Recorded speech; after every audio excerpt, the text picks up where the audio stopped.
Welcome to Hello Self. It's a podcast focused on turning your cans into cans and your dreams into plans. I am your host, coach, and author, Patricia Leonard. I am your host, Patricia Leonard, and have I got a surprise for you today.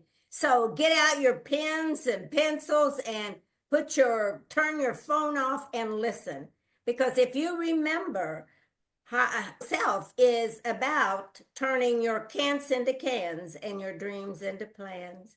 And I have a guest today that has turned his dream and continues turning his dreams into plans. And he's got a formula he'll share with you today to get you off of that someday shelf and put it out there now. So welcome and thank you so much for joining us on Hello Self, each of our podcasts. We really appreciate that. So my guest today, as I mentioned, has done things that most of us just think, oh, that's nice. He did it. He lived it, he did it, and he continues to do it. And we're going to put a lot of information out because I think you'll want to get a hold of him afterwards. His name is Kevin Foster. Now, that maybe doesn't mean anything to you right now. He's educated me in just looking at his documentaries. And the way we're going to go about this today is I'm going to read a bio about him, and then I'll let him really tell you the real story. So we'll turn it over to him then. And you know me, I always interrupt. So I'll be it's going to be more like a conversation because I want to make sure we get everything out that Kevin knows that can help you and pay attention. So here we go with the bio and an overview of who Kevin is. Since his electrocution, and yes, I did say electrocution, and return from death in 1968, Kevin has devoted his life to turning his dreams into realities. It's all about what our show is about. At age 16, he became a professional actor and worked steadily for the next decade in theater, both on and off Broadway in New York, as well as in film. Training in his chosen profession consisted of the American Academy of Dramatic Arts, the Actors Studio, and a lot of you have heard of these places, the HB Studio, and with Stella Adler, all in New York City. In 1989, Kevin burst onto the national scene where he broke the near impossible Guinness World Record of traveling the entire length of the New York subway in 26 hours, 21 minutes, and 8 seconds. A year later, he followed up that accomplishment with becoming the first and only person to ride a bicycle from one end to the other atop the Great Wall of China, covering some 2,000 miles and earning the 1990 Cyclist of the Year award over his friend, three-time Tour de France champion Greg LeMond. Needless to say, Kevin took a serious detour from his acting career after that.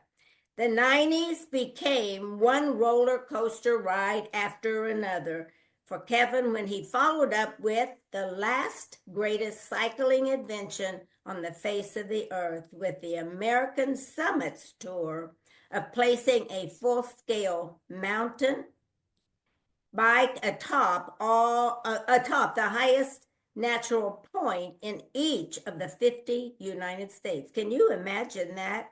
From the tip to tip is about 1,158 miles. Tour de Cuba, the longest bicycle trek in the nation's history. Upon retiring, I know there's a lot here, but you're going to hear a lot about this man's life, and this is only a piece of it.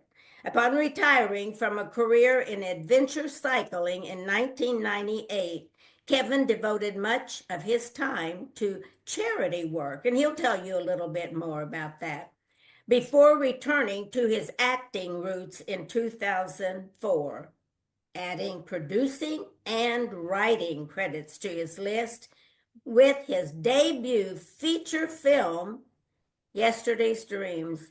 We'll have links to all of these, but I have watched them, and it's just, they're just amazing. You'll find yourself in all of them, probably better than anything you'll see at the film house. But anyway, I shouldn't mention that. Yesterday's Dreams was one of them. He followed that project up by producing the feature length documentary, Hollywood on Fire. It's about the integration of faith in the filmmaking in Hollywood, as well as producing the music CD Saber Bites, which held the #1 spot on college radio throughout North America during the summer of 2009. Mr. Foster has also been honored with entries in Who's Who in the World, Who's Who in America, Outstanding Intellectuals of the 21st Century, and the Marquee Who's Who Lifetime Achievement Award in 2020. And he's going back to the Oscars and Academy Awards a week from now, or a week or so from now. But anyway, I looked at some of these films, and you'll want to. The Perfect Love, about a family that adopted special needs children. I mean, he touches on the soul as well as what's going on in society, and it does it in a real humanistic way. So I want to make sure that you pay attention. I am now going to introduce Kevin Foster. And thank you, Kevin, for being here. You have changed my life. Well, thank you, Patricia. Appreciate being here. Yeah, just tell us a little bit about what you want to tell our audience about what has driven you to do this, what has been some of the key highlights that you feel of your career, and the overall objective that you have as a son of God and as a child on this planet at this time. Well, you've pretty much given a rundown to the audience of who I am over the years, and we'll start with and I'm also a motivational speaker. I do a lot of talks around the country through my nonprofit, Foster Dreams, where our slogan is dreaming is a serious business, because it is. You got to be serious about your dreams. You can't just, oh, I would like to do whatever, and you sit by and, wait for the hand of God to magically give you your dream like that. You got to work for it. And what I like to say in my motivational talks, what I like to say is that I'm so glad that I got my death over with at a young age so that I could learn to live my life. I could begin to live my life. And it's true that, with the electrocution, I got caught on a high tension wire 30 feet up and then, fell off the wire, but I received 65,000 volts and 30 amps that coursed through my body. And then, of course, the electricity came out of my body. So I have various holes throughout my body where the electricity came out. And once you experience death and you find, well, that's not a big deal. It's, oh, okay, this is what death is like. I'm free. This is the ultimate freedom that you have, because you could travel at the speed of thought. All your thoughts here can go out and you can receive, you got 1,000 thoughts, they go out, 1,000 thoughts come back. Whereas we as humans, we're very limited because we can only speak one thought. I have so many thoughts right now, but I can't get them to you. I can only get one out at a time. Your eyesight, you can see clearly for miles. Your hearing is super sensitive. What I like to tell people is that, in heaven, you as a person cannot go to heaven because the colors alone would kill you. Okay. There's so much there that you really don't want to come back, because you got that freedom and this awe and you're in joy. But, coming back here, obviously there was a purpose. God thought, well, there's a purpose that I had to come back. But once I had that taste of freedom that I call, I didn't have the fear now of going out into the world to experience all that the world has to offer. And I'm saying the good, not the bad. I never got into drinking. I never got into drugs. I don't smoke. I didn't want any of that stuff, but I wanted the fun of what this life can bring you. And to me, having a 9 to 5 job is not fun. There's like work is definitely a 4-letter word that I just don't like. Okay, that's play. Now that's a good 4-letter word. Work is a bad 4-letter word. Okay, you just redefined it, Kevin. That's all you did. Right. So if you could take work and change it into your play and get paid, wow, that's a lot of fun. Yeah, we'd all be on that bandwagon. Yes. Right, we are. So once the fear was out, now it was, how do I get this kind of life? How do I make these dreams come true?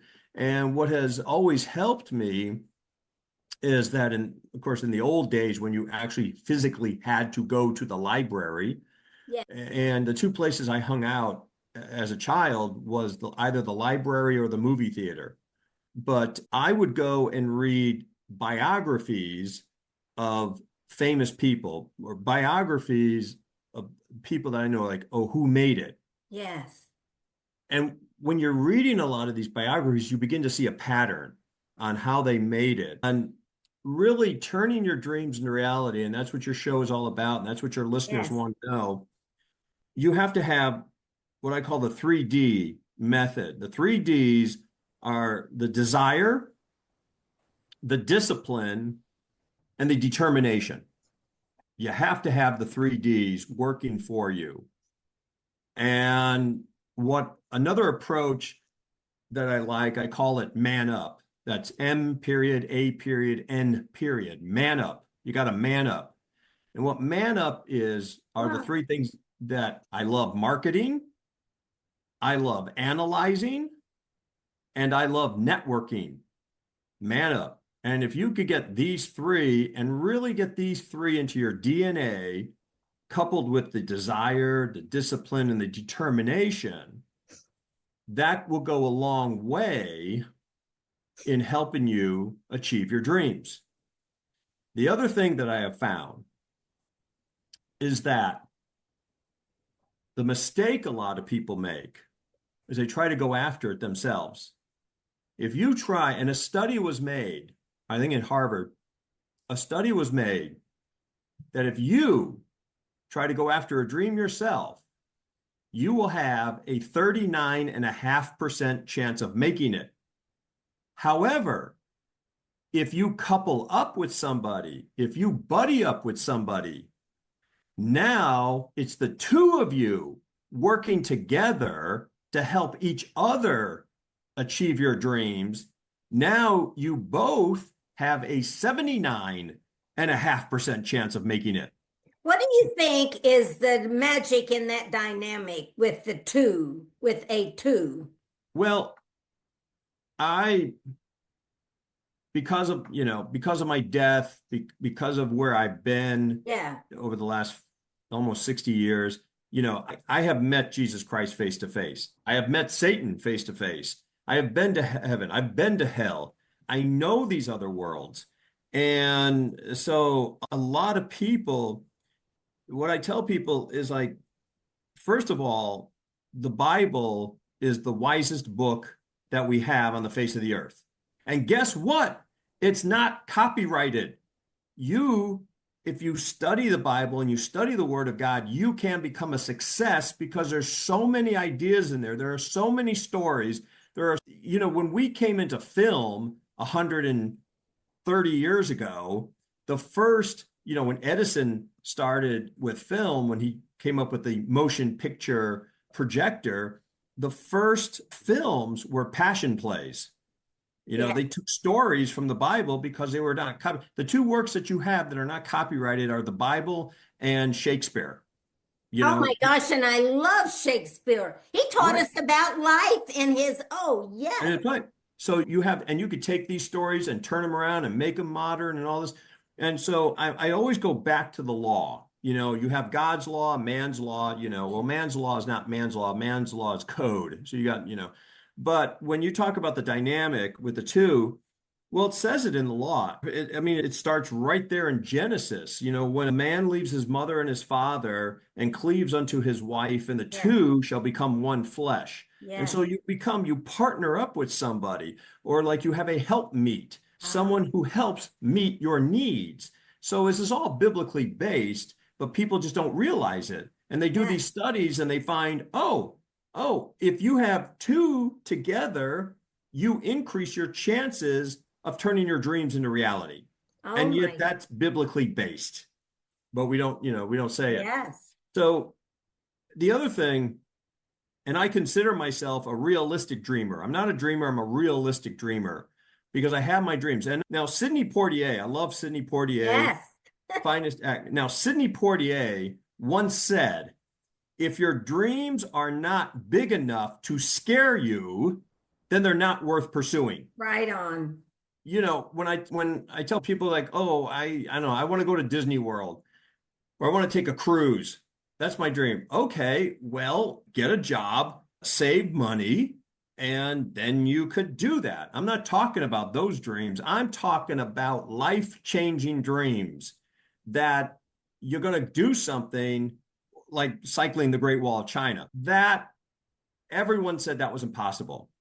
My father first heard of that when I was 12 years old, when Nixon went to China, and Nixon is on the Great Wall of China. And I had just gotten out of a wheelchair after my electrocution. I had about 4 years in a wheelchair and therapy, and my legs got stronger. And for Christmas, I got a bicycle with training wheels on it.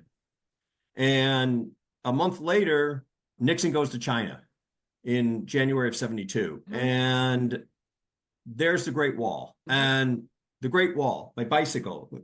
I'm like, oh, wow, what a great thing to ride my bicycle on. Yes. When I came out and said that, my father just said, this kid needs a psychiatrist. I'm absolutely crazy. You're never going to do it. Now, my family was a blue collar family. Yes. They came from Italy, immigrant. I'm the firstborn American in this country of my generation. They were factory workers. This is what you were going to do. And I'm like, are you kidding? I don't want to be stuck in a factory. But I wanted to go after these dreams. And it took 18 years to get permission to cycle the Great Wall. Wow. A lot of people today want instant gratification. If you're going after an impossible, the whole world is telling you what you have is an impossible dream. And you're going after something that's probably going to take a long time. So what happens? Well, you get discouraged. We all get discouraged. And so what you do to pick yourself up is you go for, say, a little dream. Go after a little dream, a tiny dream, and make that come true. And that gives you the confidence. That builds up your confidence. Yes. To then continue to go after the bigger dreams. So, yes, I went after it when I was 12. Well, I wrote to Nixon, I wrote to Mao, and I'm not going to get permission. I'm 12 years old. I'm not going to. Plus, you didn't have the technology in 1972 to go and cycle the wall. That's one. Then at 16, I thought, okay, I'm 16. But then I turned professional as an actor, and my life went another way. And then I thought, well, maybe like when I'm 20, I'll try it again. So I was always trying to get permission. But you kept your dream in your heart and head, even though you took these other routes for a while. Oh, yeah. Yes. Yeah, it was still that. So then, and this is how life happens, I was, what? No, but that's what I agree. Yes, you have to keep focus on what your dream is, Right. even while you're doing these other things. Yes. Right. So I became a professional actor basically because I grew up in the theater. Then I turned pro at 16. My first film, I'll age myself. My first film was Friday the 13th. No, I didn't get killed by Jason. I really wanted to get killed by Jason, but because it'd been just a fantastic story to tell as I got older. But I had a lot of fun on the film, and I met a lot of great people and continued with my acting career. And then I got a job with this play, and it was a brand new play. It was about the Vietnam War. The director said, "Hey, it's just for like 2 weeks." And I thought, well, I would like that. I could create my own character. I could do it. It's Vietnam. Okay. Well, then I agreed to it. And the 2 weeks turned into 2 years with the show. And I stayed with it because, hey, it was a nice paycheck. Yeah. And getting paid for it. And we ended up on Broadway. And after the 2 years, I needed a little time to myself, and I heard that little voice in my head. You need to be in tune with that little voice in your head. Yes. And it said, well, what do you want to do now? I mean, like, whatever you want to do, what would you like to do now? That little voice said to you? Yeah. What would you like? And I said, I was offered Hamlet at the Yale Rep. And I'm like, wow, okay, but what do you want? I'm 25 years old at this time. I was feeling kind of old. And I just said, I'd like to cycle the Great Wall of China. And right after I said that, right after I answered that little voice in my head, I met somebody at a party. And this guy was a political speechwriter. I mean, he had the education I always wanted. He went to Georgetown University, he went to Harvard, and we met at a party and we were just talking. And he said, well, like, what do you want to do? What's your dream? And I told him, and he laughed, but he laughed differently. He said, that's a crazy idea. I tell you what, I'll help you. Let's see how far we can get with this. So here came my counterpart. So at all this time, from 12 to, at this time, I think I was 26. So from like 12 to 26 for 14 years, I'm trying to pursue this dream of cycling the Great Wall on my own. Now I got somebody who became my counterpart, and he taught me about networking. And he said, Kevin, you've been on the streets since you were a kid. You know a lot of people. You have to know somebody that can help you get in this door. And I said, well, I don't think I really know anybody. And I wasn't used to the networking at this time. Right. And we started talking. And I was telling him when I was like 14 years old, this guy was running for Congress in my state, and I helped at the office, stuffing envelopes for his campaign. I was 14 years old. And then he got elected to Congress, and he was a congressman. And I told him, he said, well, Kevin, his name was Chris Dodd. And my friend went, Kevin, do you realize that Chris Dodd is the head of the Foreign Relations Committee to China? And I said, no, really? Oh, I haven't been in touch with Chris. Yeah. And then I was telling him, the story about, and here's another thing about your dreams. So this point I want to get on for your people and your dreams. Yes. You have a particular dream and you see everybody going this way, one way. You see like a pile of people and you're like, oh my goodness, how am I ever going to get through that? Well, what you have to find is you have to look around and went, oh, wait a minute. Nobody is going that way. I'm going to go that way and work my way around to the back, because your dreams are like a house that's made up of all doors. So a lot of people think I got to go through the front door, but wait a minute. You have the back door, you have the side doors. There are doors coming through the roof. There's doors to the basement underneath.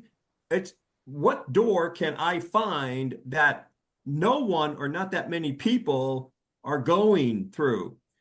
And when I was a kid, we'd have a homework assignment on like social studies. Yes.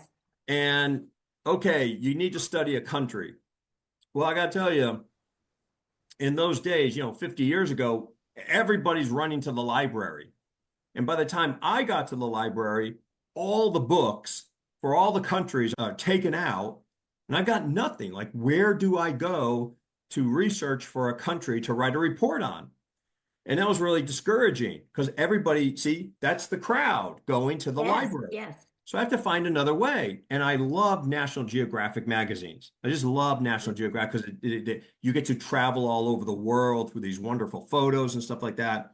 And I was just looking at one time, and somewhere in the back cover, inside cover, it had their 1-800 number. Oh my goodness, a toll-free number. I could actually call Washington, D.C. for free. That was a big thing when you were a kid. Yes. And because if you made a long distance call and it came up on the phone bill, your father is going to kill you because That's true. And so I could call for free. And so I would call National Geographic and say, hey, I got to do a report on a country and I don't have any information. I can't get it. And they would send me all kinds of information. They would mail me, articles and magazines and all kinds of stuff. And so I used National Geographic throughout my middle school and high school years. So I got to know the people at National Geographic. Oh, hey, Kevin, how you doing? And I was telling my friend this, and he was like, you know somebody at National Geographic? I said, yeah, well, Kevin, listen, if you can call them and you can call Chris Dodd and you can get letters on their letterhead saying, would you allow Kevin to cycle the Great Wall of China? That's going to go a long way to help you get permission. I said, really? Ma, I didn't know that. Okay. So boom, I called Chris, I called National Geographic, and they both said, Kevin, that's the craziest idea we've ever heard. Well, you know what? Okay, we'll write you a letter. Let's see how far you get with it. Yeah. I mean, that was the whole thing. And here I was trying for 14 years, trying to get permission. And 2 letters were sent to the Chinese consulate in New York City with their letterhead on it, asking the government to give me permission to cycle the Great Wall. And within a couple of months, I had the permission. I want to interrupt here to my audience. Can you hear what Kevin's saying? We always feel like we're on our journey alone. And we are not, if we take the advice he's talking about right now, that he had to discover the hard way. And that is, who do you know? You know somebody, or somebody knows somebody. And Kevin, you're bringing up something in me. When my son was 12 years old, and I should not give up on this dream, but if somebody were to ask me today, I would tell them this is my big dream. But I think I've given up, and now I'm listening to you. And I want all the audience out there to remember, this is not only about Kevin. This is about you. And I'm going to share something that he has triggered in me. And everybody that knows me knows that I'm telling the truth about this. When my son was 12 years old, I wrote a book titled Wearing High Heels in a Flip-Flop World. And most of you know that's how I came the everyday diva. But I didn't do anything with it. I felt like being a mother was the thing that I should do. And then I got involved in corporate. Just like Kevin is talking about, we take side roads or detours to where we're really going a lot of times. And what I had always said was that show, it was a one-woman show that I took from that book and created. I had never done screenwriting. You don't have to know. Nobody's going to see it but you at that time, and just write down. So I created the verbiage for this one-woman show, and it was just one person in midlife telling her story about maybe this is not an ending, but a new beginning. And what I'm realizing is I always told my family, and they could vouch, all of my friends know this, Patricia, what is your dream? And it is, and still is, and you just resurfaced it again in me, Kevin, it is still to take my one-woman show to Broadway. I've seen the marquee, Patricia Leonard, in high heels, the Broadway show. Now, I have seen that, and that's what Kevin is talking about. The visual came to me first years ago. And here I have just avoided getting on with it, but he's triggering something. Now, what I ask you, audience, What is Kevin triggering in you about your dreams? It doesn't matter what it is. What is he triggering? And that one of the things that he just told you right now is networking. Talk to the people that are in that, even if you don't know them. He reached out to National Geographic and he became friends with some people there. So I don't want you to miss these things, these great messages and encouragement and inspiration that Kevin is giving, because I just got inspiration too. So Kevin, thank you. And I'll step out of it now and let you go on. This is phenomenal. This is exactly what the people need. Yeah. Well, okay. So we now have an example. So let's take this example for your audience. We'll take this example and run with it. And you know how I see. And also, you know, like I said, I love networking. I love meeting people. I love hearing their stories that inspire, because then I can take them and share them with other people that can then get inspired to go after their dreams. So we'll take you, Patricia, as an example now. So you have this dream, you want to, and you see it, you visualize it. That's another thing, visualization. You see it in your mind's eye. You see the marquee, you see, Broadway. So that's the end goal, okay? The end goal is Broadway, but now you have to take steps in order to get to the end goal. You can't rush the end goal, because I'm going to tell you and tell your audience, dreams don't have a timeline. Yeah. So if someone told me, okay, Kevin, you know, yes, you're going to cycle the Great Wall of China someday, but it's going to take you 18 years to get permission. What? 18 years? Oh my goodness. No, I can't do that. But you don't think like that, but there's your end goal and you keep going. And again, this is like a game, you know, when we would play board games, you roll the dice and you go so far, and then boom, an obstacle comes up. And, now you got to go back 3 spaces. And then you go forward, but you knock down that obstacle, you get to the next one. Then another obstacle comes up and hits you in the face and knocks you back a couple of steps. But a dream is never you go straight. It's you go, you come back, you go, you come back. I mean, this is how it is. So we take yours. Now, I'll give you an example. This woman had a dream like yours, similar to yours. Yeah. Her name was Nia Vardalis. And Nia had a crazy family. She had this crazy family, and she said, I have got to write this down. And I'm going to do a one-woman show. Yes. About my crazy family. I saw it. But she had where she knew where she wanted to go with it as the end goal. But she knew where she started, she wasn't going to go, okay, I wrote this one-woman show, and now next week we're going to take it to Broadway. And not going to happen. And I know this story because Nia and we share the same lawyer. So that's how I know this. And so she does this one-woman show, and she's an actress, and she's trying to, she gets some parts here and there, but at times she continues to do her one-woman show. And then as she's doing it with the audiences, she's always like kind of rewriting it and like, oh, the audience liked this part. Oh, the audience didn't really like this part. So she's constantly, developing it as she's acting in it. And she was doing it wherever she could do it.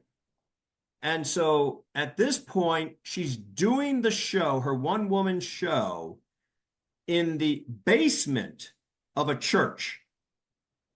So that's where she was going with it. Well, during this time, and someone was in the audience because they took their mother and said, oh, Mom, let's go see this show. It might be funny. Let's check it out. And they went to see it. And they laughed and they loved it. And this woman loved it and decided to tell her husband about it.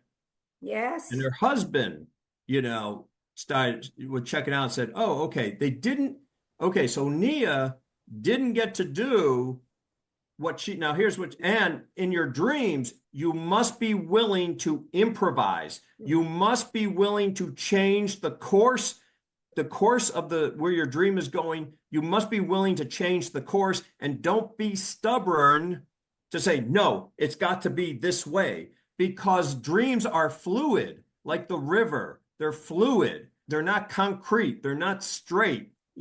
Believe me, you go after a dream. I never achieved a dream in a straight line. It's always been crooked and going. And so what Nina wanted, her idea, right, Broadway, she didn't get. However, what she got was a movie version. Yes, I And saw it. she got to star in the movie herself, and she got to help pick the cast. And she was nominated for an Academy Award for her script. And that movie and it was a little $5 million movie that made over $400 million at the box office. And this movie was called My Big Fat Greek Wedding. Yes. And the woman in the audience was Rita Wilson, who was Greek, takes her mother, sees the play, brings her husband, Tom Hanks, into it. He thinks, oh, this will be a cute movie. We'll put $5 million into it. Boom, there you go. Get it all together. So what Nia was thinking came into a much bigger dream. So you can't be afraid to put it out there, and you just never know. This happened in the basement of a church. So look where it went. Yes. Oh my God, Kevin, this is exactly what our world needs to hear. These kind of things that, number one, it's coming from somebody like you who has achieved.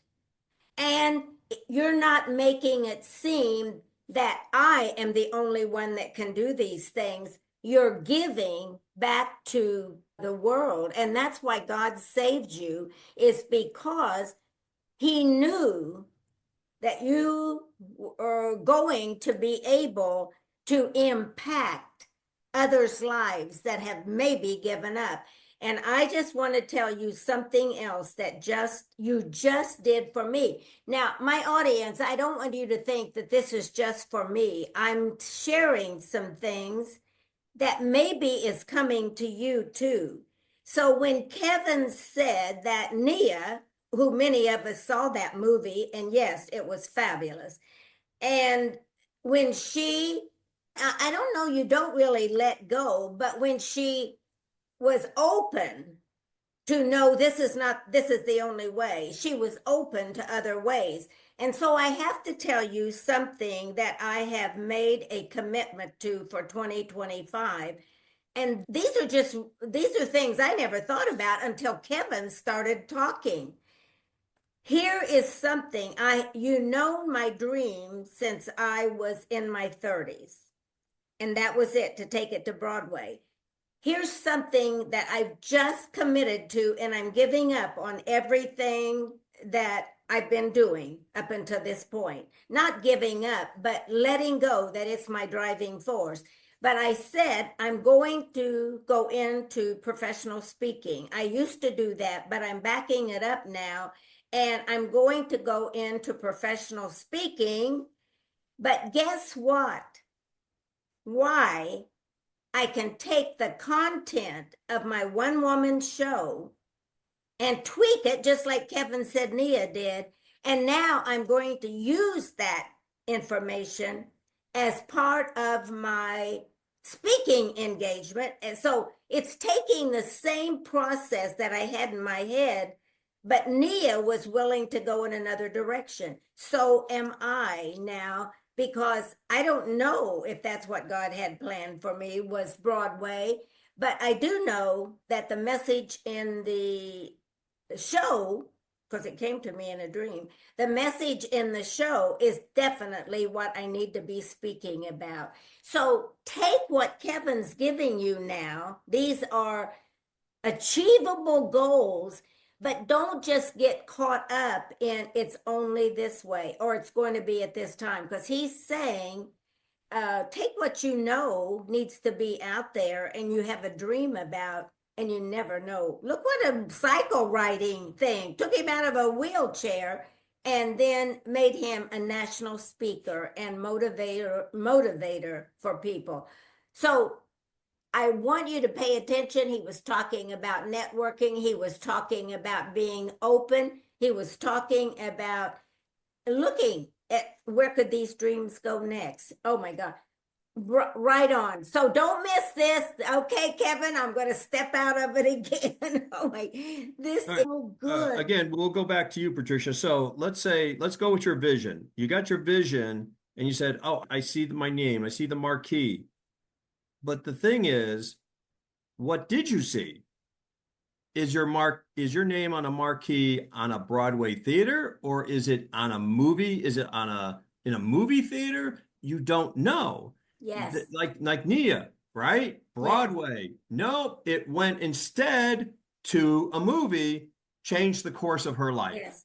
And mine's going towards speaking right now. Yes. Yeah. So you don't know where, and that's where, like I said, the man up, where you analyze. There's your, I love analyzing problems or like these people. I want to learn from people that have had these problems so I can avoid them and not waste my time and be able to move further along. Just like I hope people can learn from my mistakes and analyze what I've been through and avoid all this other time wasted stuff and, get right to the heart of the matter. And that's why networking is important. So people might say, well, how do you network? Well, usually I'll say this. Basically, who wants to be rich and famous? Well, everybody raises their hand. Okay. It's not cracked up what it's to be, but okay. And I wanted it. I got it. I've had a changed life because of it.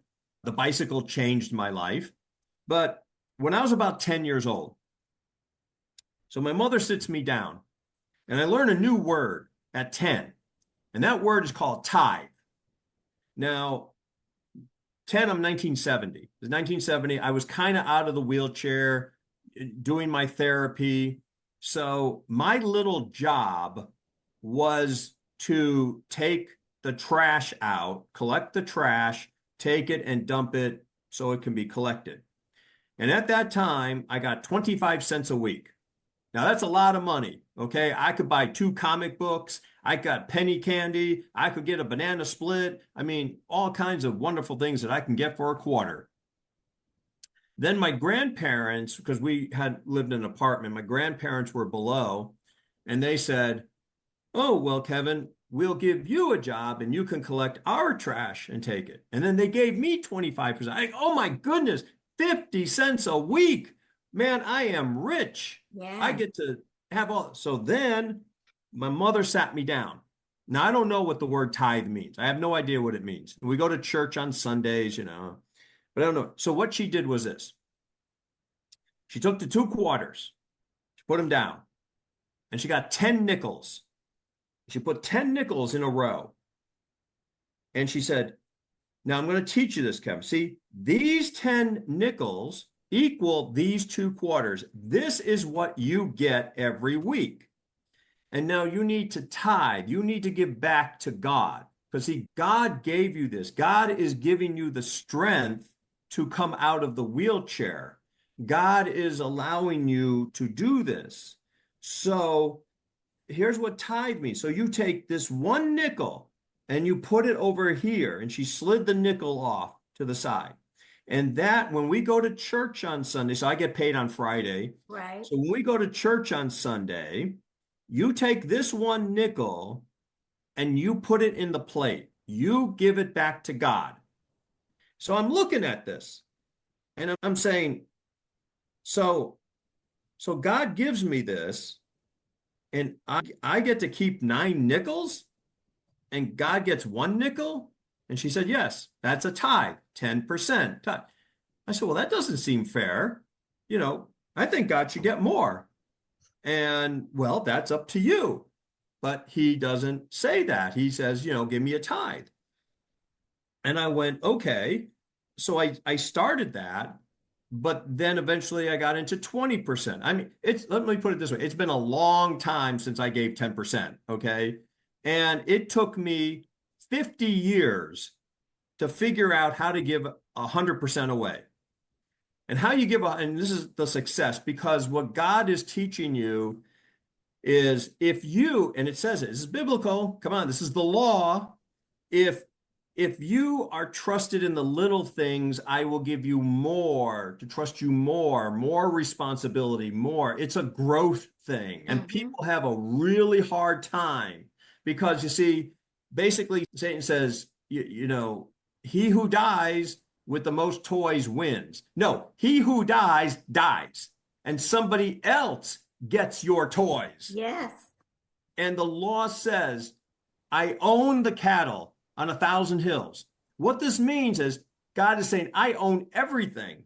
I own the earth. I own below the earth. I own above the earth. I own you. I own every person's last breath.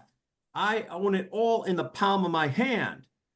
And when you look at that, whatever you've been blessed with, a property, money, you're not an owner, you're a caretaker.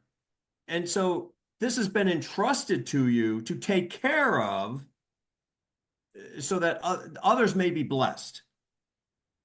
And so as I started going, so much would go into my trust account. And you figure out, okay, how long do you think you're going to live?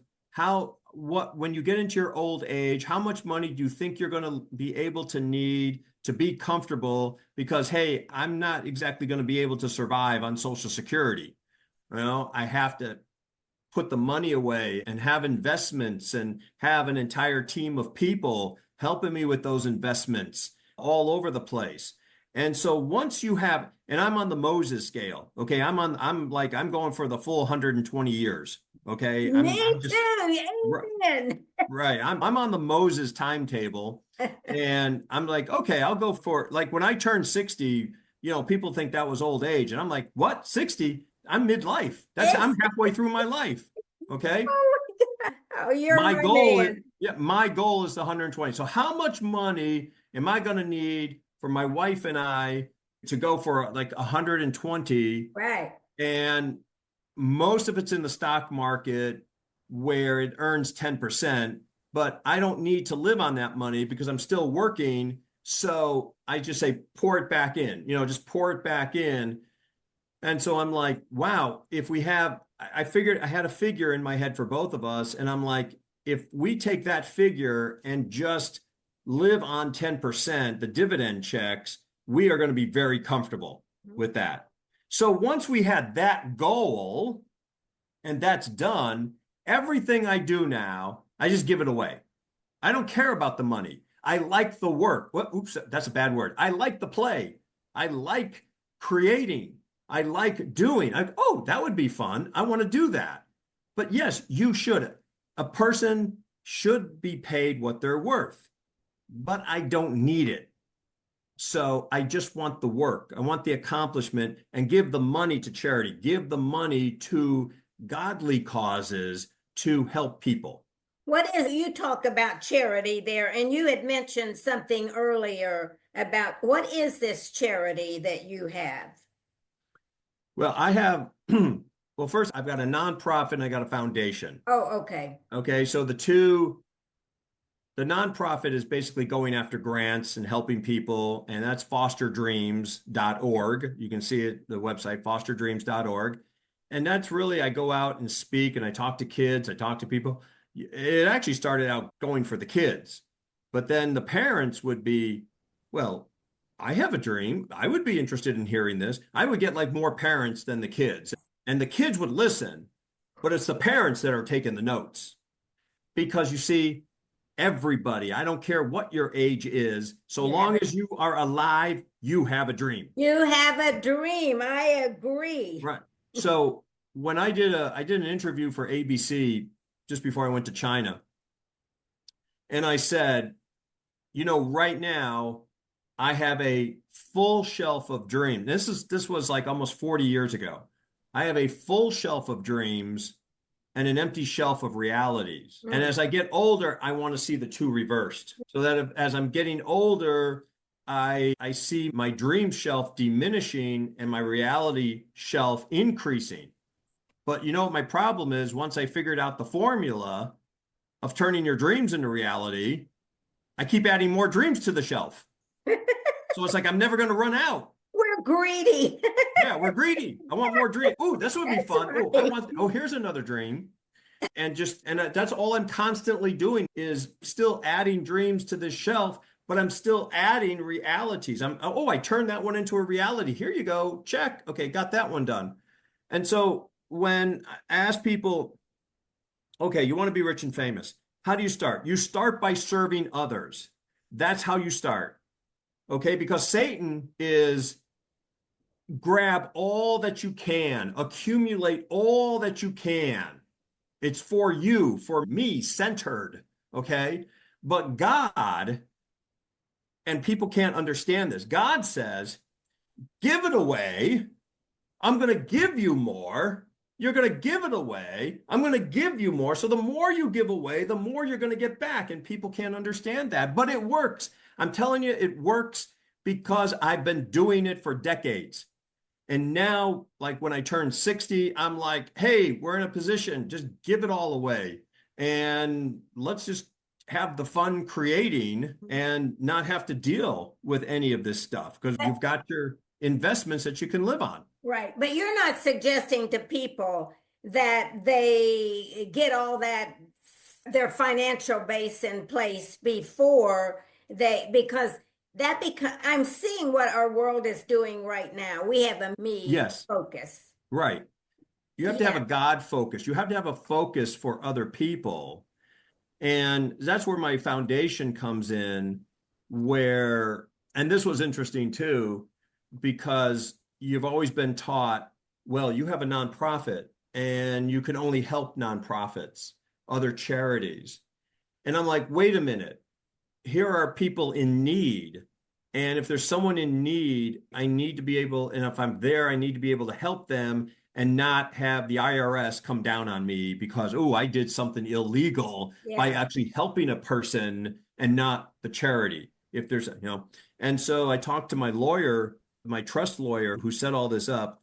And I said, Mark, listen, you know how thick that IRS book is? It's like really thick. Okay. You know how the print is? The print's really small in the IRS book. And if the IRS can have a rule on how to get blood out of a turnip, I have to believe they have a rule that says my foundation, we can help people that are in need. And I said, you need to find it. And it took him a couple of weeks of studying and he found it. He found the rule in the IRS book and it actually explained it. My God, this is one of the few rules in the IRS book that they actually explain what they mean. And it says, for instance, if somebody's house burns down and they need a shelter place, they need a motel, they need somewhere to go, they need food, they need items, you can pay for it, but you can't give them the money. You pay for the motel, you pay for the groceries, you pay for the stuff out of your foundation, out of your nonprofit to help them. And then they had a form that basically, okay, get their name and address and contact information and how much did you help them for? What did you do for them? And have them sign all it. the details. Yeah, and then have them sign it. And that's just for my records in case I'm ever audited. I said, well, here are people that we actually helped. And we've been able to do that where, the flooding victims in North Carolina, and we knew people there and they were destitute. They're living in tents and stuff like that. And I was like, okay, get them, get them into a motel, get them into places. Right. And our money went that way for them. But in your nonprofits, what you're looking at, a lot of it, you said earlier, is that you're helping people identify their dreams, right? Yeah, that's Foster Dreams. Now, Foster Dreams is my dreaming, where I say dreaming is a serious business. And that's where we come in, where I do the talks and show you the formula like I'm doing with you right now and your audience right now. And that's that. And my other foundation, which is a private, Foster Dreams is public. That's my public nonprofit. And my foundation is private, where we're not asking for money, we're giving it away. And so the two work like, hand in hand. Right. And I do a lot of work, like I say, for my nonprofit in traveling and talking. We have a couple of programs where we have called DAD, Donate a Dream. And my nonprofit started like in August of 2012. In December of 2012, back in my home state in Connecticut, was the Newtown school massacre, where 26 people, 26 students, teachers, the principal who was murdered went to my high school. And I remember talking at that school not that long ago before this massacre happened. And that really hurt my heart.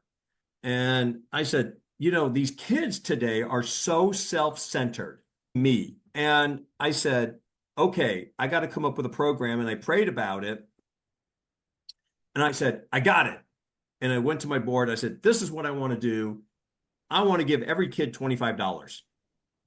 And they're like, well, what? I said, here's what we're going to do. We're going to go into a school. We're going to test this out. And I tested it out in my little town here in the mountains. I went to the principal and we talked about it. And when a kid is about 11, 12, 13 years old, this is where they're beginning to formulate their dreams. Before then, it's nothing. But at that time, they're starting to grow up. They're about to enter their teenage years, their dream, what are they going to do?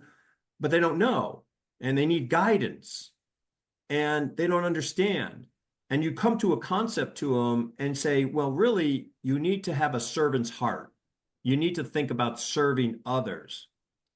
So the principal and I, we went into the 7th and 8th grade. It's a very small school here. So 7th and 8th grade was like 30 kids between the two. And I walked in and I said, okay, every one of you is going to get a $25 charity check. Now, what that means is you're not getting $25 in cash, but now you have $25 and you need to find a nonprofit. You need to research it. What do you like? Go for that nonprofit. You need to write a letter to that nonprofit telling them why you are giving $25 to them. And then you can do whatever you want after that. And the principal teacher, she decided to let them make brochures to the nonprofits that they were giving to. Well, at first, these kids had no idea what to do. Why? Because they never gave. They're 11, 12 years old, and they have never given to anyone at that point. Their parents never taught them what my mother taught me about those 10 nickels, and one is given away. One is given to God. So they had problems with that. Well, and I expected it. And I've done this program since 2012 or 2013. I've done this program all over the country. I've done it to high schools, juvenile kids and juvie, gangs, gang people. And you just find these kids have never served. Right. So it took them a couple of months to do it, but they finally figured it out and they did it. And then after, I went back to the school to visit, to collect their letters, collect things. And I said, well, how do you feel about it? And they were like, I feel really good that I'm giving $25 to something that I really care about. And I said, well, that's the idea. And hopefully you will carry this feeling on into your life. And so then I took all the letters, I wrote all the checks, I sent them out to the charities. I sent them a letter, telling them, this is my program, Donate a Dream, Dad. And then they would write back. And if you could, would you write back to the child? And these charities wrote back to the child. They sent them things. They wrote back to me. They were like, Kevin, what a fantastic program. You are teaching future philanthropists. What a great program that you have. So that's one of the programs that we have with Foster Dreams. We have another one called Daddy, which is discover a dream, period. Discover a dream, discover yourself. That's Daddy. And that's more of a workshop where it could be 1 day to 5 days, and I bring in this workshop and I give them the figures. I'm like everything that I'm telling you, I'm giving them examples. I'm giving them stories. These are children. Yeah, they're anywhere from teenagers on up and adults. Yes. A lot of the parents will come and they're like, I want to learn about this, and they're the ones that are taking the notes and stuff. But we do a lot of interactive stuff too. And that's part of my acting background Right. is the interactive stuff. And I think that is key because words to me are shallow anymore. We've all heard them. And I remember I did a workshop on communication and I asked how many people have been to a communication workshop. Everybody raised their hands. And I said, okay, my next question is, are you a slow learner? And they sat there staring at me. And I said, if you have been to one, why are you back here again? So I think that we just listen or we do what this was in corporate America.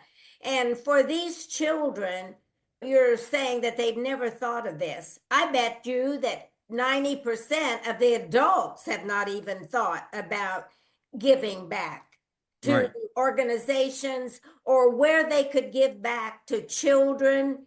This is when you were talking about all of this, I was thinking of Musk. What is your feeling about what Musk is doing? Because you were talking about the IRS and all of that. What's your feeling about Musk's approach to life?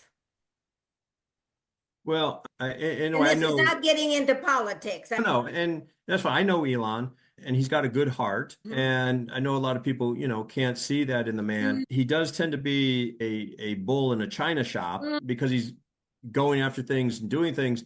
But because of him and because of Trump, my goodness, there are things I never even heard of U.S. aid until they Neither brought had up. I. I'm seeing the waste. I'm reading this stuff, and I can't believe this. And when I say I can't believe it, I have to go research. I have to Right. go do my own research because I can't deal with one news organization over another. I was like, okay, fine. You let me know. Now let me go do my research. And I'm like, my God, look at the waste. I That know. and And that's what I think sometimes we're running up against with transition or transformation. And my feeling is that 2025 is a beginning of a transformational or universal shift in who we are, the way we think, the dreams that we have. It's all moving and I think it's more spiritual.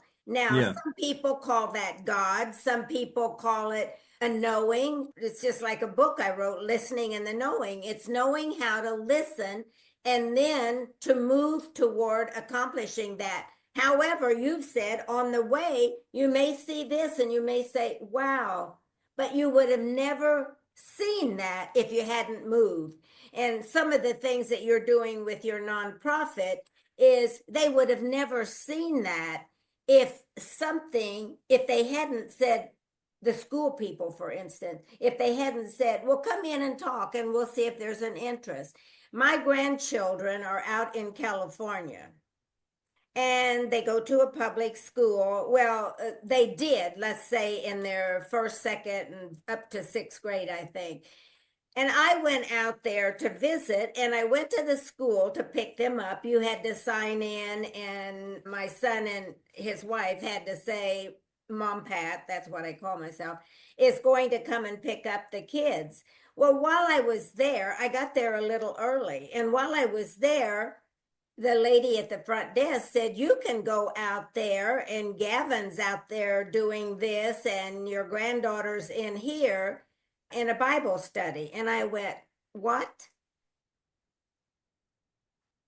Now, this is California, mind you. And I said, a Bible study? Can I go in there and listen? She said, sure, just sit down and here, I'll show you where it is.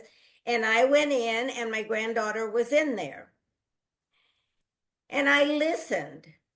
They were, okay, I don't know if she was 5 or 6. I'm not sure that was the first grade, but anyway, yes, it was the first grade, which doesn't really matter. But anyway, they were coloring pieces of Jesus or pictures of Jesus and these two women were talking about the story behind that picture.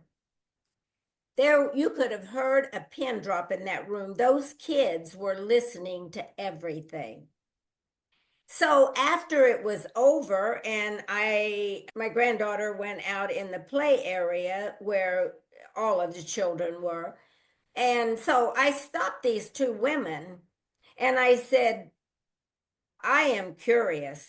I would have never guessed that I would have seen anything biblical in a school. How did you get in here? Or in a school in California, how did you get in here? They said, well, we actually went to the school administrator, which the principal or whatever and said, here's what we'd like to do. And they said, well, let's see if there's any interest. And there was interest. They wanted to know more. What is this story about? Who is this? Now, some children knew about Jesus and knew about the story, but they were curious, and it was so quiet in there. Those kids were listening and coloring. So you just pointed out something that I think our world needs to understand. If you have a dream of working in a school and making a difference in the lives of children of the future and parents, then I think you should go for it. And I so admire you because it is not about the money. It is about the way we present it. They were making a story time for these children about Jesus and about stuff that Jesus had been involved in, but they were making it a story time and some kind of fun activity. Words are shallow. Takes more than that.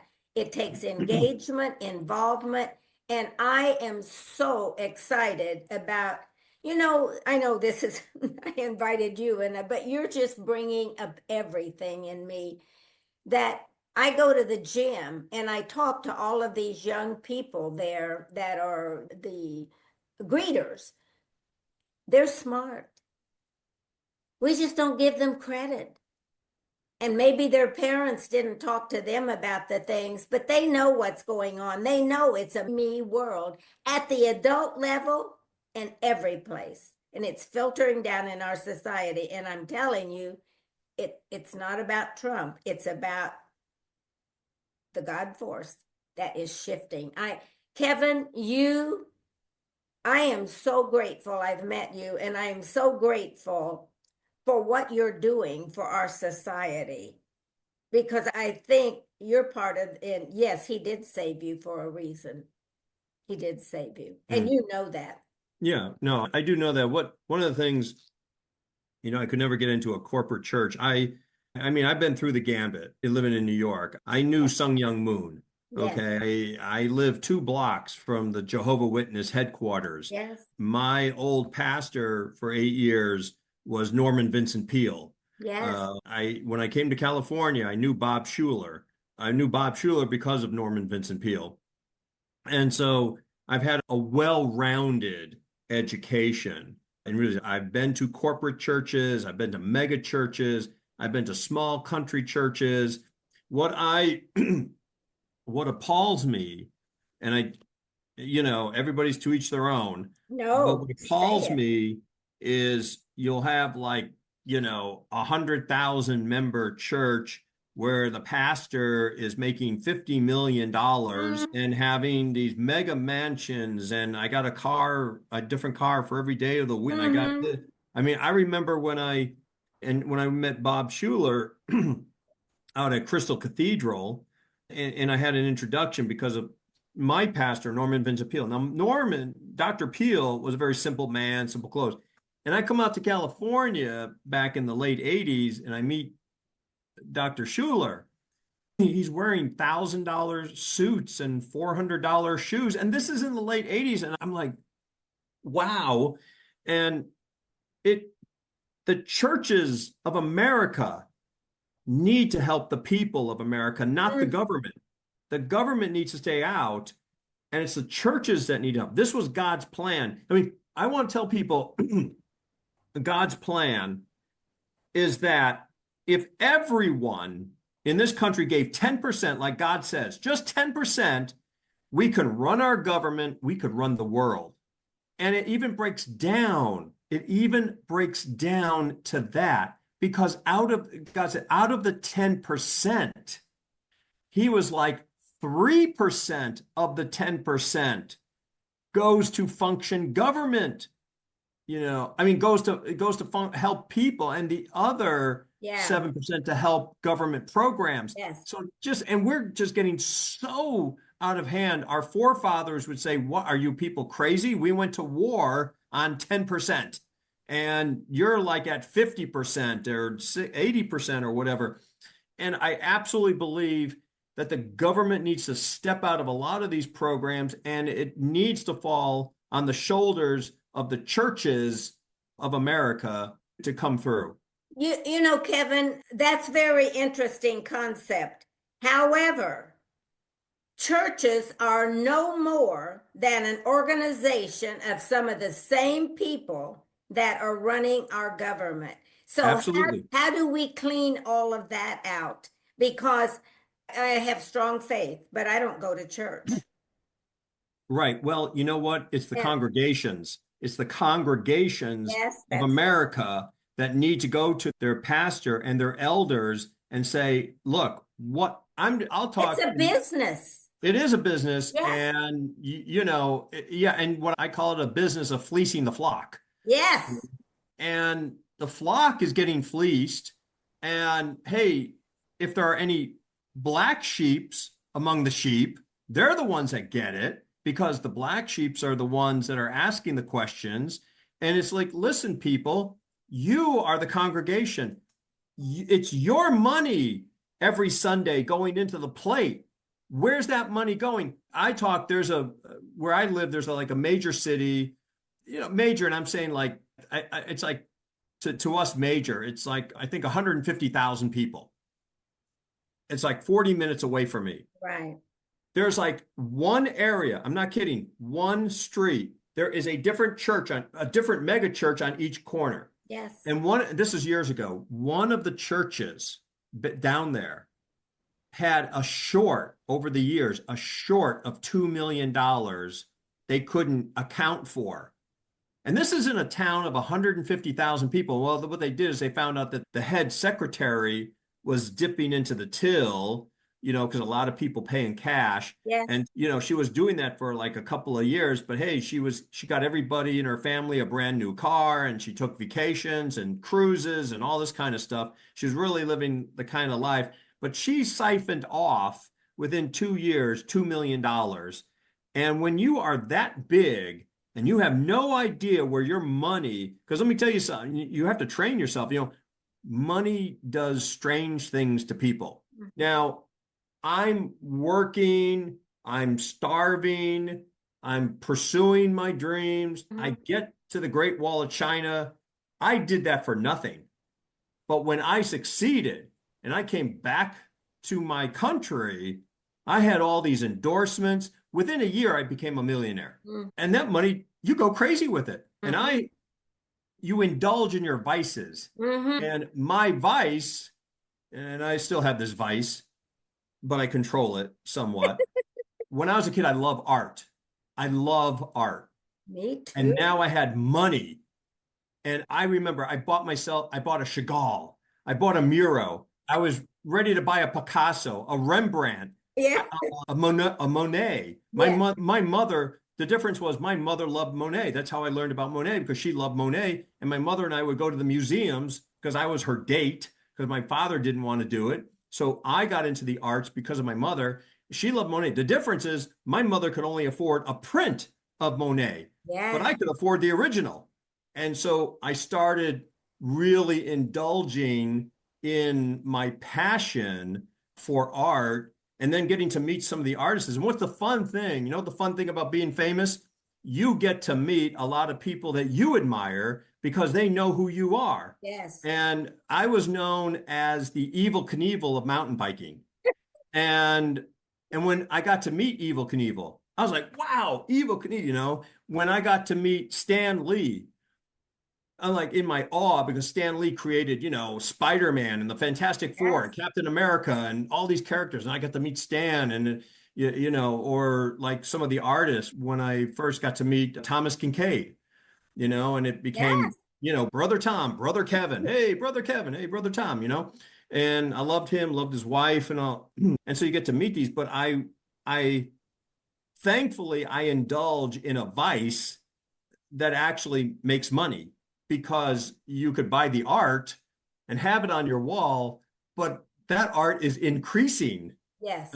as it goes. So you're like, I could sell this one now, Yes. so you have like millions of dollars hanging on your walls because that's my passion. You have to just watch it. You have to, if I wasn't, Anything can become addictive, right? yeah, if I wasn't God-centered, I would have probably been dead by now. I'd have been crazy, gone crazy with stuff. Who knows? And it's those times when times are crazy, you need to remember the law. Be still and know that I am God. Be still, be quiet, and let God come in and direct your paths. And so I've always thought of us as a team. And Yes, we're in I it. We're in do, this together, right? yeah, we're in this together. And he helps me with my dreams and he brings people into my path to help recognize those dreams and make those dreams come true. And that's what he will do for others if Yes. we speak, here's my dream. Now, it doesn't always mean, like you have said earlier, that when you talk to God or your higher self, that exactly what you say is what it's going to be. So, this is my dream, and here's what. So, show me the desires of your heart, and I will show you the way. Does not always mean Right. exactly what you think it means, but you have to be willing to take the trip. You have to be willing to, and Yeah. you said three things that I really want to bring out here because I think that your 3 Ds about how to accomplish your dreams. What were those? Okay. So first, well, you have an idea in your head. Yes, What is that? That's desire. Desire. I desire this. I want this. I want to do this. That's your desire. That's your right. D. Okay. Desire. Okay. Well, I don't know how to get it. And this is where I ask the Lord, this is really on my heart. There is not an original idea out there anymore. Okay. Solomon, 5,000 years ago, Solomon was like, oh, woe is me, woe is me. He's the one that said there's not an original idea out there anymore. There's nothing new under the sun. That's 5,000 years ago. So and when I said earlier, when God says, I own the cattle on 1,000 hills, it also means I have all the ideas. And I say, Lord, could I just have one? Could I have an idea? Could you just bless me with an idea? And I'll go back to a person I admire. I can't wait to meet him in heaven. And his name was George Washington Carver. And what an incredible guy. I would love to do a movie on him someday. What an incredible man. And he wanted to have big ideas. He had big ideas. And he said in one of his talks, he said, I had big ideas. But the Lord said, no, my child, I'm going to give you the peanut. And George said, the peanut? Well, what can I do with a peanut? And he said, I'm going to show you what you can do with a peanut. And George Washington Carver went into his laboratory and he never brought like a science book with him. He brought the Bible with him. That was his book. And he went into his laboratory and he stayed quiet and he prayed and he said, okay, what, Lord, do you want to show me what to do with this peanut? And he came up with over 300 different items just from the peanut. And that's what made George Washington Carver a great man. So I'm saying you have the desire. Now you need the determination. Whatever it takes, Lord, you and I, as a team, I'm determined to reach that end goal. How are you going to reach that end goal? You're going to reach it through discipline. And the discipline, like for me with the Great Wall of China, I get the permission to go.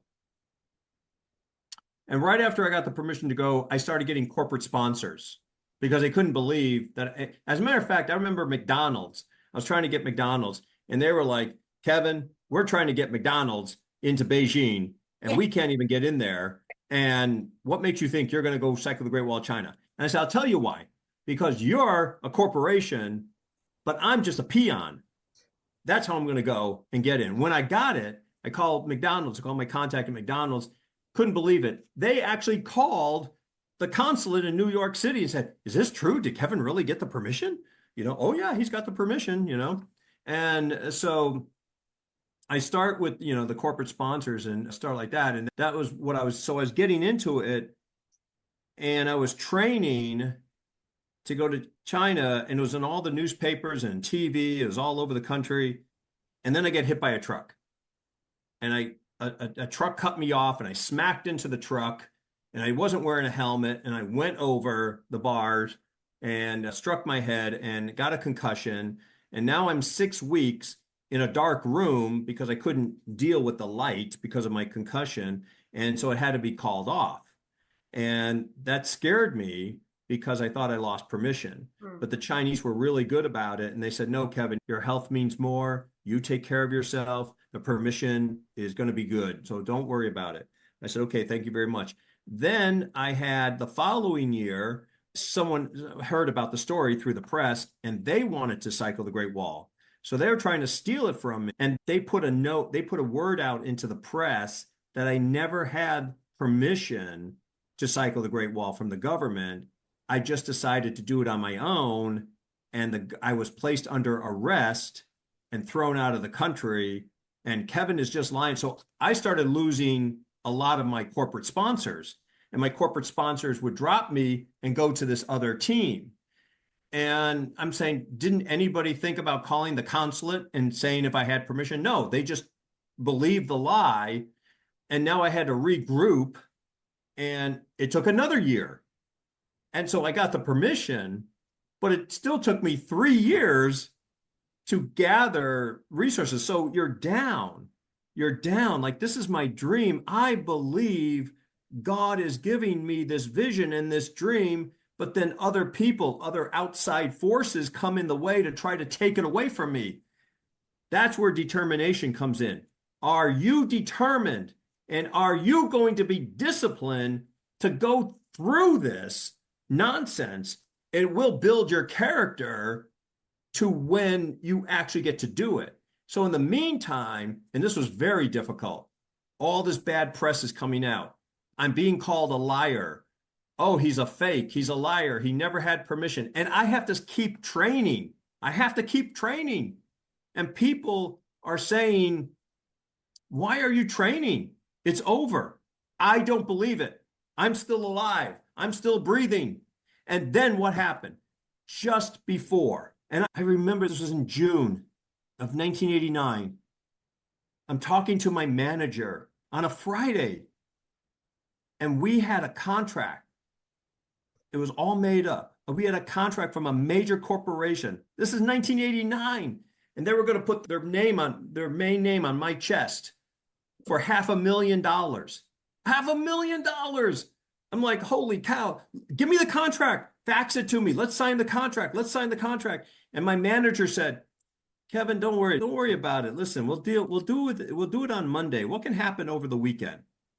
And the next day, Saturday, June 4th, 1989, and the tanks roll into Tiananmen Square, and shots are being fired, and blah, blah. And I'm like, oh my God, I just lost $500,000. So then on Monday, I'm not signing a contract at $500,000. I'm getting phone calls from Chris Dodd's office. I'm getting phone calls from National Geographic saying, Kevin, you cannot go out to China at this time. It's too volatile. You have to wait another year. I'm like, another year, And of course, the Chinese are contacting me too, saying, oh, come on over. Now it's 1990. Here's my thought. I just want to do this trip. I just want to do my dream. I just want to cycle the Great Wall. That's it. Leave me alone. Okay? Just that. God had other plans because when we went to do the trip the following summer of 1990, I am now have the spotlight on me, and I am the first American to go back to China to do this incredible tour. And I was going to be focused on US-China relations. Yes. And so now my government is coming to me and saying, okay, Kevin, now you got to be a good boy. And they were basically training me, like, how are you going to answer questions on certain things? And how are you going to do this? And how are you going to do this? And you are now our country's representative. And I was known at that time as Captain America because of my red, white, and blue. So I'm like, I don't want to do this. I'm not here to represent my country. I don't want the focus on me. I just want to do my little thing. Nope. It became a big spotlight on me for 3 months, to where at that time, over 1 billion people heard, read, saw my trip all over Europe. I mean, I remember getting articles in Japanese and Russian and African, and all these articles were being mailed to me of all the different languages of where I was cycling the Great Wall. And China put a big spotlight on me because they wanted to show improved US-China relations. Right. So it became this big thing. And so it became bigger. The dream became bigger than myself. Yes. And after that, I was saying, well, I just wanted to be the first. Now anybody can go cycle the Great Wall. Not true, because it was so big that the Chinese government does not allow anybody anymore to cycle the Great Wall. So I'm only one, I'm it by default. And that's something I have to live with, for the rest of my life. So I think what Kevin's pointing out here is there's going to be all kinds of disruptions there can be all kinds of disruptions, and you have to decide in his 3 points, are you determined and do you have the discipline to continue that? Another thing, and we're going to have to cut this off, Kevin, but he's got another book. It's not published yet, but it's coming out, and it's called, he had to give me how do you say that, Kevin? Vicegerent, God's Reluctant Servant. And that's going to be coming out. He said most people have heard and read about near-death experiences, and he's going to share that. Divergent tells the reader about the near-death experience at the next level. So if anybody's interested in that, keep watching for that publication coming out, because I think it might be interesting to some of you. Now, I'd like to also say, we've talked about God, and so if any of you have a problem with that, then maybe look inside yourself. That's what Hello Self is about, is look inside yourself and say, why do I feel that push away, or why do I feel that connection?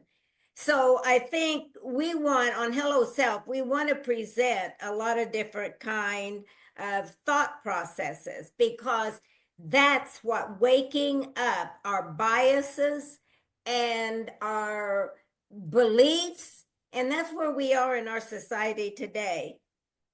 Some people say, well, I don't want to associate with you because you're Black, or you're from another country, or you're this. It's always something. What's inside of you that tears that up? And what Kevin has shared today, not only in the people he's helping, but his own experiences. It wasn't easy, and it's never necessarily easy, even when God is on your side, or when you know that there's people excited about what you're doing. It's never easy. So I really like this 3D approach of desire, determination, and discipline. Because if you want something, then just take those simple 3 steps and get going. And 2025 is the time to set it up. I want to add one more thing, and then I'll ask Kevin to tell us one thing he'd like to leave this podcast with.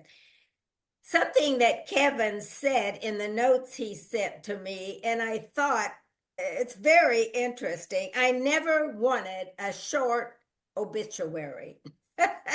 What do you think? Is he going to have a short one? Okay, Kevin, I like that a lot. He's already created so many things in his life that his obituary will go on, and then he'll be sharing some books that give you a little bit more of understanding. But Kevin, just as we're closing this out, do you have one short, here's what I would say to you as an individual, or to my Hello Self listeners, here's the message I want you to get. What would you say? I'd say the one thing, the top thing, and this is for me, I practice what I preach. So everything that I've been telling you in this podcast, I do. And my one top thing is you have to have a servant's heart. You must have a servant's heart, and you must get this into your DNA. You must get this into your thinking. And you must serve not with a heart that says, okay, I'll serve so I get something out of it. No, I will serve and not expect anything from it. But if something does happen, that's a nice bonus. And that's what I would leave the listeners. On the book Vicegerent, Vicegerent is an old English term that means ambassador. And everybody has heard of NDE, near-death experience. People have written books about their near-death experience. And the difference between a near-death experience and a vicegerent, there's two different things, two different levels. A near-death experience has this one experience, at my 3 minutes in heaven, my 90 minutes in heaven, my 20 minutes in hell, whatever. They have this one experience, that's it, write a book, and we're done. But God taps, for whatever known reasons, God taps some of us who've had near-death experiences. He taps us and says, you are going to be my vicegerent. I am going to reveal some of my mysteries to you, and you are going to be my vicegerent until I call you home. So what the book has is basically just the highlights. I can't write all the experiences, all the spiritual experiences that I've had in 57 years so far. Right. But I just had to do the highlights, like the first healing that ever came from the palm of my hands, the first healing, or the out-of-body experiences, or some of the mysteries of God, like when he showed me the room where the book of life, where we are all in the book of life. And he showed me that room, and he showed me the book and how, the dimensions of the book and how big it is. And every person since Adam and Eve has one page of that book, or one of the chapters that people that have read, doctors in theology. And I never wanted to write that chapter, but God kind of pricked my heart on it, was how to pronounce the name of God. And when he revealed that to me, it just really opened up my mind, and my God, we all pronounce the name of God, whether we realize it or not. And if you don't believe in God, you still pronounce the name of God. If you curse God, you're still pronouncing the name of God. Yes. If you say, I'm an atheist, I'm an agnostic, and so it's these mysteries that I put into the book. And and God revealed there's over 200 million vicegerents throughout the world. And so I'm just bringing that term back to date. And so that's really the next level of the near-death experience people. And a book like this has never been written before. And I didn't want to write it. God told me to start, put this stuff down in 1999. And I delayed it all this time until 2019. And finally I talked to God. I said, all right, I confess, I don't want to do this. I don't want to do this book. I want to keep the secrets that you gave me, and I just want to die and not reveal anything because I want my privacy. See, it was the I. It was the I. Yeah. I want this. Right. And I said, look, Lord, if you want this book written, you're just going to have to put me in jail like the Apostle Paul. And then don't put me in jail, Lord. Do not put me in jail. I don't want to go to jail. And then what happened? COVID hit. And we all were in jail. And you all went to jail. We all went to jail. And so I raised my hands and I said, because I couldn't do anything. I couldn't do any film projects or anything like that. I said, okay, Lord, I give up. I'll write the book. And so I would suggest that everybody get the book. Even if you haven't had an experience and you don't care about that, just get it. and educate yourself about how somebody else sees their experience in the world or their experience with God. And Johnny Cash, I remember he wrote about, before he wrote his last great song, he wrote about going to the other side, dying, and they rejected him and said, it's not time. And he went back and came back and then wrote one of his best selling songs ever. And he shared that experience. So there's been many people that have had those kind of experiences.